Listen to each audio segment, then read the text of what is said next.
Excess heating.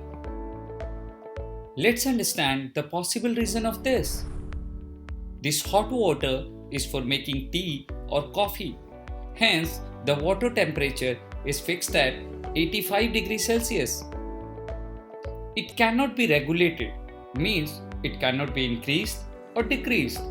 Here, we suggest that if you need a warm water, then you can mix normal water from normal water tap to get warm water.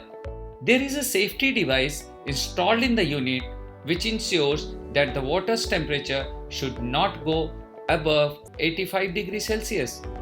If your problem has not been resolved even after trying all these suggestions, then please register a request at Voltas Customer Care.